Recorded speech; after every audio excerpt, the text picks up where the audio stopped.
could be the moment for Australia. It is! Ash Gardner at mid-off takes the catch that sees Australia crowned as world champions. A stream of green and gold runs onto the field.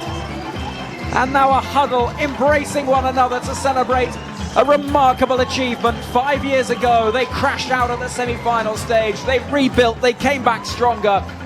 And a side that has lost just 2 50-over games in the intervening half-decade now claim the World Cup, beating England by 71 runs in Christchurch. Nat Sciver is left stranded. She's played brilliantly, but the best side in the world will be lifting the World Cup trophy. Australia have won the World Cup. Well, an extraordinary performance by Alyssa Healy to help Australia on this pathway to dominance that, well, has been in the making since 2017 when they crashed out of that World Cup. And since then, it has been their mission, and they have not lost a series in any format. 21 straight series victories, a 26-game one-day international winning streak.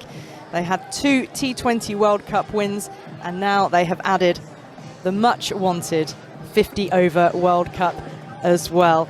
Alex, the innings from Nat Sciver, though, that's got to be worth a word and more than that, because 148 not out of 121 balls, it does just make you think, what if England had batted first? It does indeed, and we're going to ask that question over and over, aren't we? What if England batted first? But also, what if somebody stuck around with Nat Sciver? What if one more batter got 50? What if somebody else could just be with her and build partnerships? It's been a thing throughout that England needed to extend batting partnerships, and it just didn't happen today. And the dropped catches will be rude as well, won't they, with both Healy and Haynes, who put on 160 for that first wicket. Both of them dropped in the space of 4 balls off Kate Cross. Yeah, it was. There was 2 drops in the over, and it sort of changed the game, and, you know, it gave Haynes and Healy a chance. Had England taken those chances, it may have been a different game, it may not.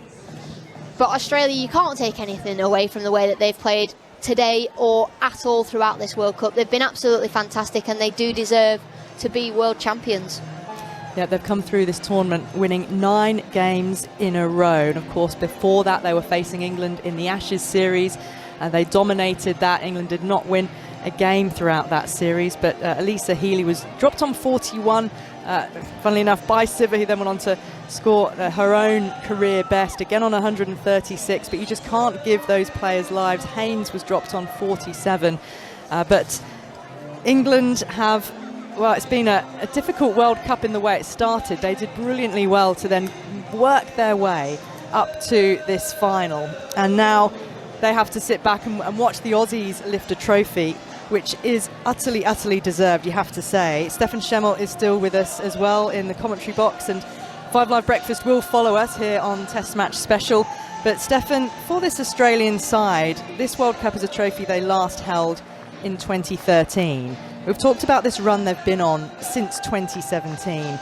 In their dominance, I mean, can it be compared to dominant sports teams, you know, across the eras that we've seen? The likes of, you know, the Chicago Bulls in the 90s, the All Blacks, the Arsenal Invincibles. You know, they are just head and shoulders above the rest at what they do. Absolutely. And when you think that Australia, just because of the nature of cricket, they've got so many different prizes that they can go after. They're Ashes holders. They're the last 2 T20 World Cups they've won. They've been dominant in this 50-over World Cup. And you mentioned some of those great teams, Ali, so you can think about different cricket teams and maybe the Australian men in the 2000s or the West Indies in the 1980s. And then you start thinking about other sports like the All Blacks, they've been so dominant in rugby union, or Arsenal's Invincibles, who went through an entire season undefeated to win the Premier League. This team, this Australian team, has got to be up there. Ridiculous numbers. 38 one-day internationals prior to this final. They'd lost only 1 of them. They're the first team to go through a Women's World Cup with 9 wins from 9. They are head and shoulders above the rest of the planet when it comes to women's cricket, and it is up for the rest of them to catch up. And it will probably take some time for that to happen, because Australia have got such an established domestic setup. They've got, about 120 professionals, maybe more than that. The next most is England with about 70, with their new setup of regional contracts and the 100 and all that sort of thing.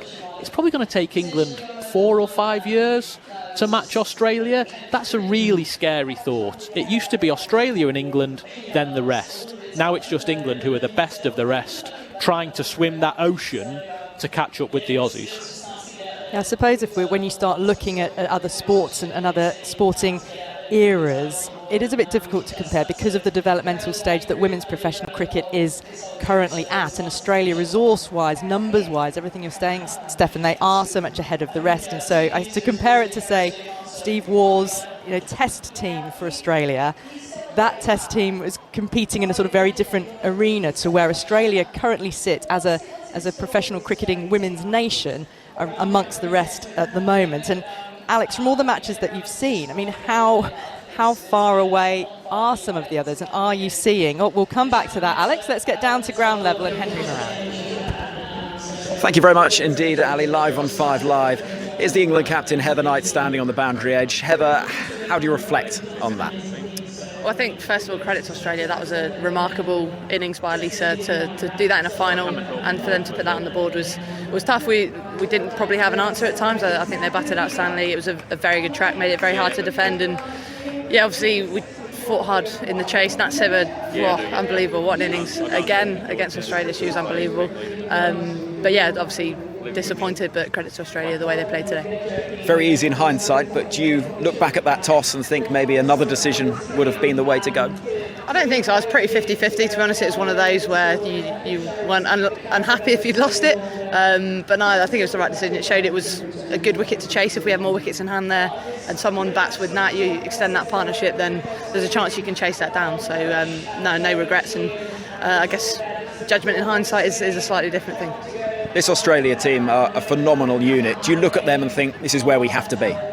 Yeah, I think they've been outstanding. They've been brilliant this tournament, haven't they? I think the way they're so ruthless with their partnerships, I think it's something we can really learn from. The way Alyssa and Rach at the top of the order, the way they put on a really big partnership and took the game away from us, I think it's something we haven't done as well as we could have this tournament. I think it's something definitely we can look at and learn from them that we can do better in the future. I know it's very raw, very fresh, but how are you going to look back on this tournament? It's been a topsy-turvy few weeks. It has. It's definitely been a roller coaster, that's for sure. I think the main thing is pride at the way we fought, obviously disappointment, but to come back and to make it through to the final, obviously with 3 losses at the start, was brilliant character from the girls. But yeah, obviously disappointment, but I think we'll look back and knowing we're involved in what's probably one of the best tournaments, I think, in terms of competition and standard in the women's game, will be a positive memory. For some players, this is likely to be their final 50-over World Cup, the likes of Catherine Brunt, Anya Shrubsole. Next time this tournament comes around, it could be a very different England side. Yeah, it could. Of course, you start a new cycle. I guess it's 3 years rather than 4 years with the COVID delay. But I think people will reflect afterwards. There's probably not going to be any emotional decisions, I don't think. But who knows what the next 3 years holds. Will you look back on this World Cup fondly despite falling at the final hurdle? You have to ask me that in a couple of months, I think. Potentially. I think obviously to not be able to go one more and bring home the trophy is gutting, and I think it'll take a little bit of time to sink in the disappointment. But potentially. I think I'm super proud of the chance we've given ourselves to get in this position and be in the final after the start we had. So we can take a lot from that. Heather, thanks so much for your time and commiserations. Cheers. Thanks so much. Heather Knight, the England captain, standing on the boundary edge. I might see if I can just grab an Australia representative as well while I'm down here. As you might understand, Ali, it's quite chaotic. But leave it with me for a few moments, and if I get anyone, I'll let you know. And we will be straight back with you, Henry, of course. Heather Knight there, Alex, could you detect emotion in her voice? Because she memorably was very emotional post the Ashes. I mean, it's been a long winter's tour, this, for England, hasn't it? It has, and there is some emotion in her voice, and rightly so. It has been a long old winter for them. They've spent a lot of time away, and that's just the way of the world at the moment with COVID bubbles and having to come over to New Zealand and quarantine, a week or two before they probably would have liked. But, they've just lost the World Cup final. Everybody's going to be feeling emotional. Even the Aussies who have won it, they'll be emotional. And it's one of those things, it'll take a few days to sink in and be able to reflect on this game properly as an England side, and there'll be a few emotions around, and a few of the England girls who know that this is probably their last ever 50 over World Cup, they'll be the ones that are feeling incredibly emotional. But credit to Heather Knight, she always interviews well, and she's obviously incredibly proud of her team deep down. Well, pause there. Let's go back to Henry Moran. And the Australia captain, Meg Lanning, is alongside me. Meg, the final piece of the jigsaw complete. How much a relief to get over the line? Yeah, really, really pleased with that. Obviously, it's been a long time coming, this tournament, to be fair. It's been in the back of our minds, and there's no doubt that we wanted this trophy in the cabinet. And, it's been an amazing effort over a number of years, and to finish it off like this is amazing.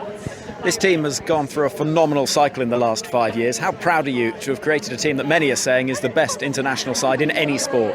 Oh, I've loved it. To be honest, all the players and staff are so great to be around and be involved with. Everybody does their bit. Everybody's slightly different and brings something different to the team, which I think is really important. But we just really enjoy each other's company. We've got each other's back. And through the highs and the lows, we just continue to live by the way that we want to, I guess, and the values that we've created. So, certainly a great group to be around. How happy were you when the toss was called in the way that it was, with you batting first? We were going to bat anyway, so I was pretty happy, to be fair. It looked like a belter of a wicket, and sometimes in finals when you got runs on the board, that means a lot. So, we sort of both got what we wanted in the end, I guess, but we were pretty pleased to bat first.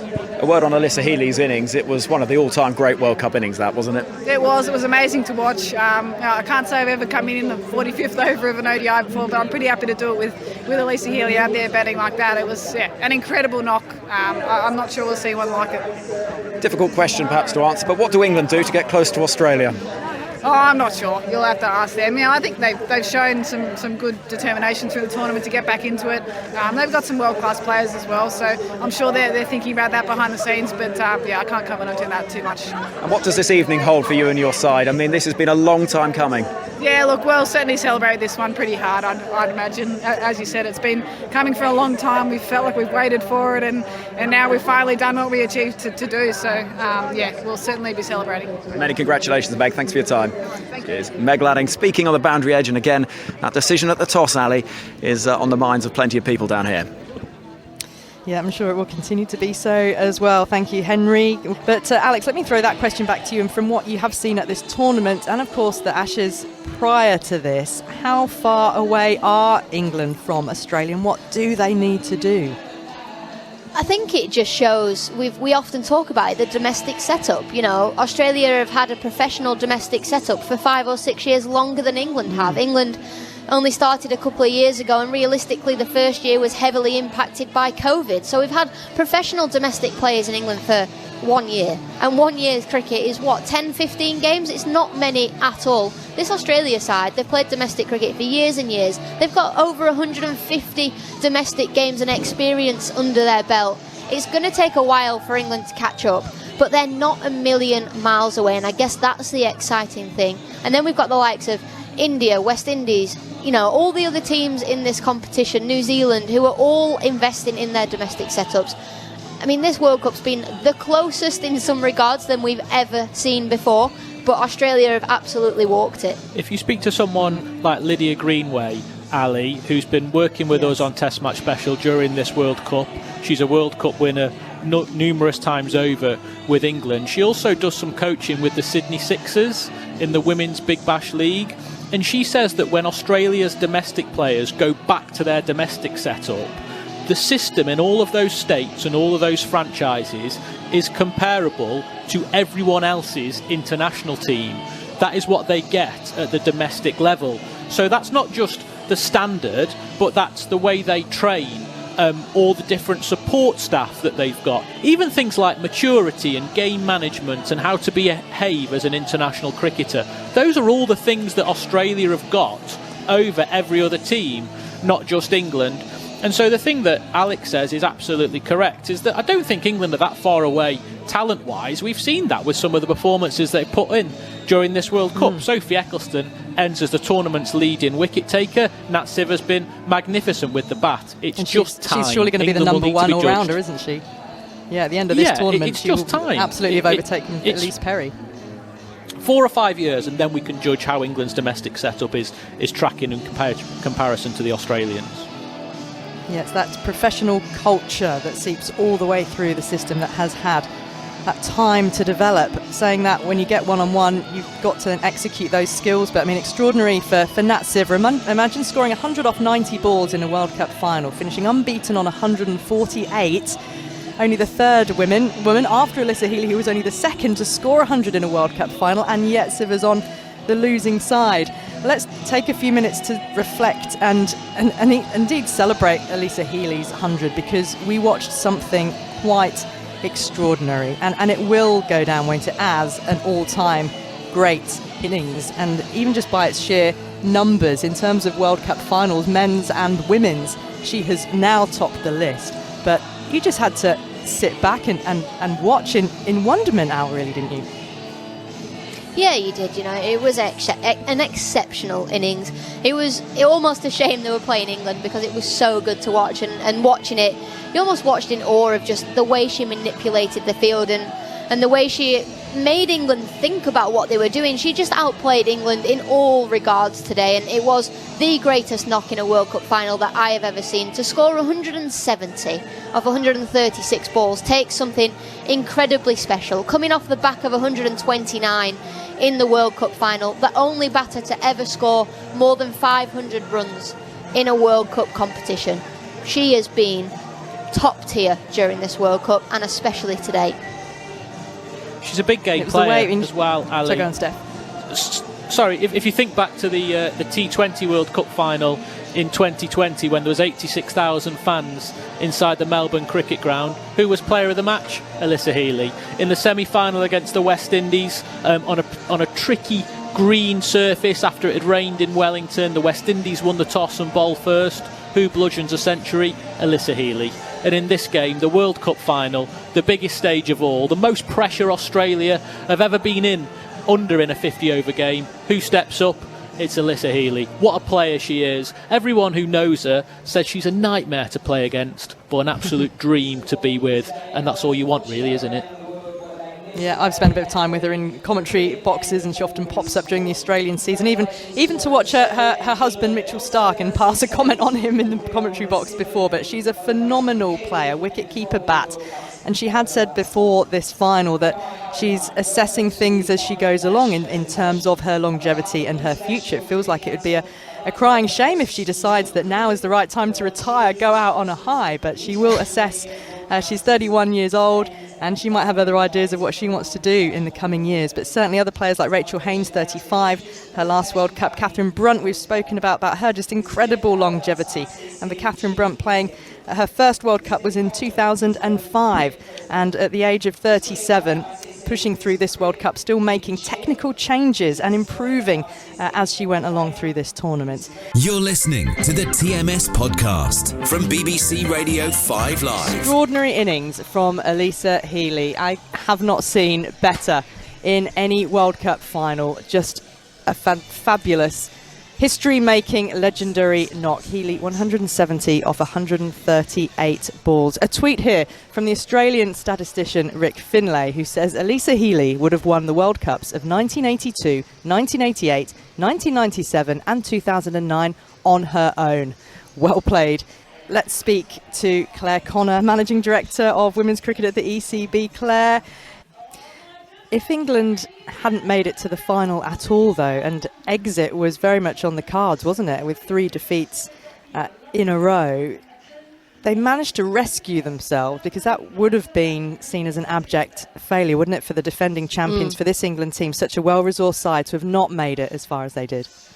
Yeah, absolutely. And that was the, as you say, that was the kind of the barrel that we were looking down after 3 really close games and 3 defeats against Australia, West Indies and South Africa, our first 3, on the back of a grueling Ashes. So, I think Heather and the team should be very, very proud of that comeback. Okay, you could say they shouldn't have been in a position where they needed to find such kind of bounce back ability or resilience, but they did. And yes, they are very well resourced, and You know, people could say, well, they shouldn't have lost that game to the West Indies. But, you know, the competitive gap across the top teams now is closing, and that's what's vital for the strength of the women's game globally.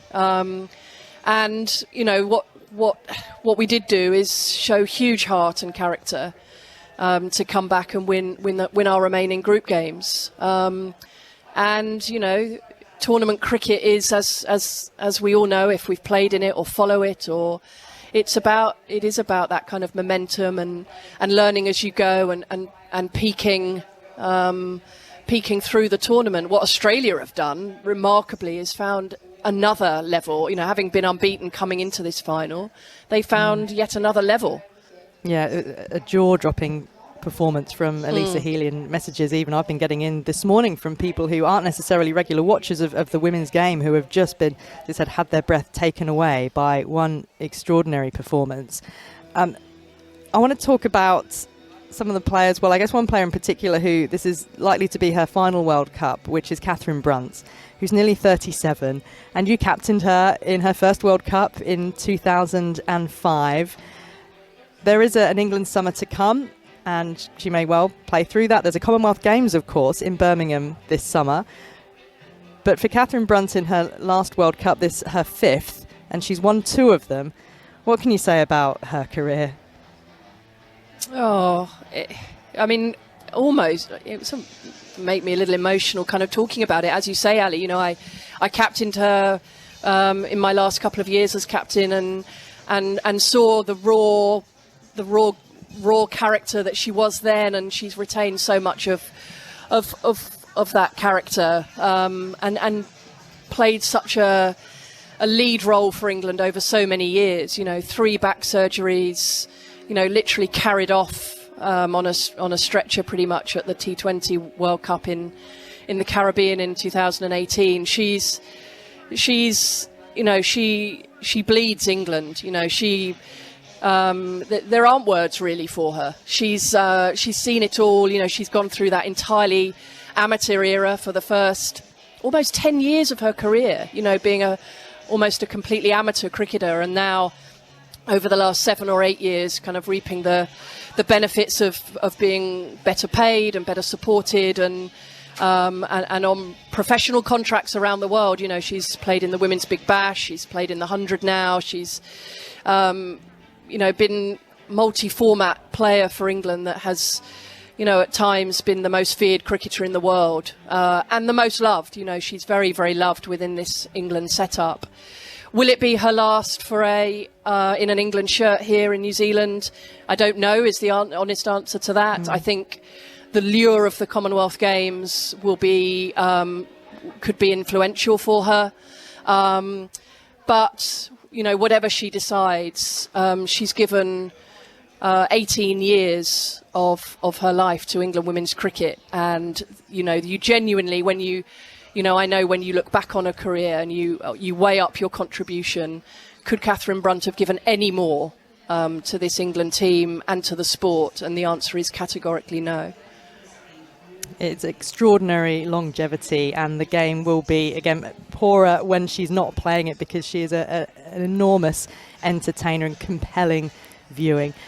Claire, before we let you go, with your ICC hat on, chair of the ICC Women's Committee, have you been pleased with the way this tournament has held up the organisation and, I guess, the challenges of COVID?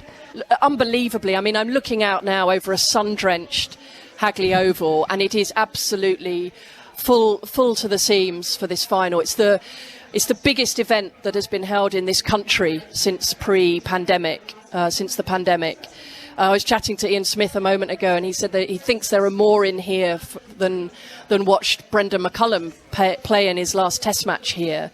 Really? A few years ago. So, yeah, it's absolutely incredible. So, firstly, good on the people of Christchurch for coming out and supporting this, you know, this massive event in all their glory. You know, it's they haven't got their own team to support, but they are making it such a special occasion for both England and Australia. As for the tournament organisers, they've done an amazing job. They're a lean team. The LOC, who've been on the ground here now since 2018/2019. You know, they've had to cope with the ever-changing landscape of the pandemic, of the postponement a year ago. 6 months ago, they didn't even know it would still happen because, it was still all so uncertain. So as a tournament team delivering this Women's World Cup, they deserve enormous credit for their resilience and for their teamwork, and so too the New Zealand government for unlocking Christchurch on this amazing occasion and making it such a brilliant kind of showcase final for the tournament. But what have the highlights and the lowlights been? We'll hear Alex Hartley, Stefan Schemmelt and Henry Moran. Well, what a World Cup it has been. Arguably the best 50-over tournament that the women's game has held in its history. We've seen brilliant matches, close matches as well, and been treated to some of the most spectacular venues in the world game to boot. Stefan Schemmelt, Alex Hartley, we've been following it all around the country, and it has been absolutely sensational. What are your overall reflections, Steph, first of all? It's just been a fantastic tournament. Really, really enjoyable. I think we all came into it with a certain amount of trepidation. How much would COVID play its part? I think for me personally, I was actually feeling pretty guilty that I'd been allowed into New Zealand to do my quarantine when so many ordinary New Zealanders couldn't get back home. When Ash Gardner, the Australia all-rounder, tested positive just before the tournament began. And you remember when we were thinking about could a team play with 9 players when the ICC put that regulation out just before the tournament began, and we were all worried, like, how badly might this tournament be hit by COVID? It's already been delayed by a year, and are we going to be in a situation whereby we have a farcical situation of a team taking the field with 9 players? But all those worries melted away really quickly. Even on the first day, going back to Mount Maunganui, that amazing finish when the West Indies beat New Zealand, the drama of Deandra Dottin grabbing the ball for the last over of the match and saying, I'm going to be the match winner, and doing just that. And that really set the tone for the amount of close finishes we've seen, such high quality cricket, particularly some spectacular catches, and just the general evolution of the women's game. And one thing that I think that I will certainly take away from this is that there's no need, I don't think anymore, for us to spread the word of women's cricket, because it is here and it speaks for itself now. I think it's just been a fantastic tournament, hasn't it? For the first time in forever, it feels like anyone can beat anyone. Most of the teams in 2017, it didn't necessarily feel like that. Everyone just presumed it would be England, Australia, India, and it was who would qualify for that 4th semi-final. Whereas in this competition, it came right down to the wire, right down to the very last game. Anyone could beat anybody, and we've seen some fantastic cricket, and it's genuinely been a pleasure to cover. We'll get on to the best moment, the lowest moment, perhaps, that we've seen in the tournament. But as an overall product, Stefan, you say no longer does the word need to be spread. How much has the last 4 weeks done that? How much has this been a real sea change in how the women's game's viewed?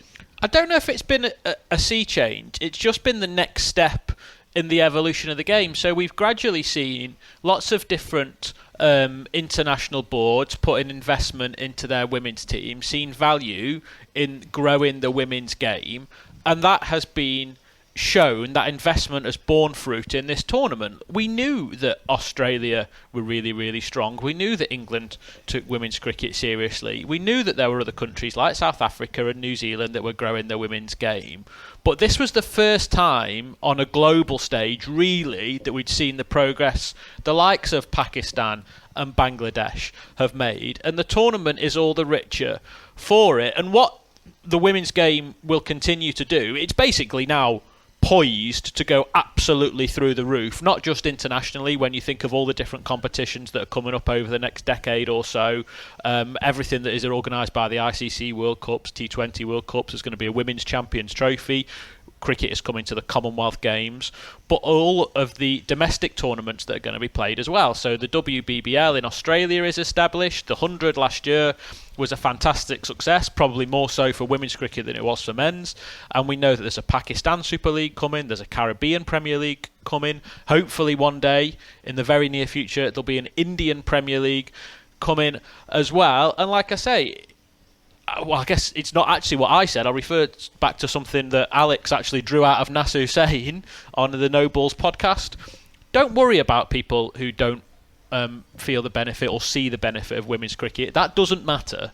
The fact is that the game is here and it is absolutely spectacular and fascinating and has its own different layers and levels of intrigue if you want to be interested in it. And that's all that matters. You'd agree with that, Alex? I think this World Cup, it has stood up for itself. Yes, we want players we as cricket players want male players to get behind us and tweet about us and show that they're watching the game and all sorts of these things. But actually, this World Cup has stood up for itself throughout. They've shown interest. The fact that now it's on free-to-air TV, we're on 5 Live. It's just a really exciting moment for women's cricket and where it can go. Right then. Favourite moments, biggest disappointment. Stefan, what's been your standout moment? Anything to do with baby Fatima, the daughter of Bismar Maroof. And if that sounds like a little bit twee, it's not, because it's indicative of the fact there were 8 mothers taking part in this tournament, more than there ever have been. And again, it's just another evolution of the women's game, of how fantastic it is that women feel like they can go away, step away from the game for a little while, have children, come back and be able to compete at the highest level because they are supported to do so by their teams and by their governing bodies. There's been fantastic action on the pitch, but I personally have been entertained any time I've seen baby Fatima on the TV. It has been lovely to see her, hasn't it, throughout, and the cameras were always on her and she was so sweet. I've changed my favourite moment for when we spoke off air. My favourite moment has sort of been a passage of play throughout the competition. It's still Sophie Eccleston. I think she's a fantastic bowler, but the turnaround she's had from the first game of bowling 10 overs, none for 77, to being leading wicket taker for England in a World Cup ever. I think it just shows her grit, determination and the skill that she has. Not necessarily one of England's favourite moments, but it was an important step on their journey to reaching the World Cup final. That game at Eden Park, one of the most famous cricket grounds in the world, or sports stadiums in the world, and this hostile, aggressive atmosphere in the rain, drama, final wicket stand, England needing 8 to win, getting over the line and keeping their World Cup dream alive.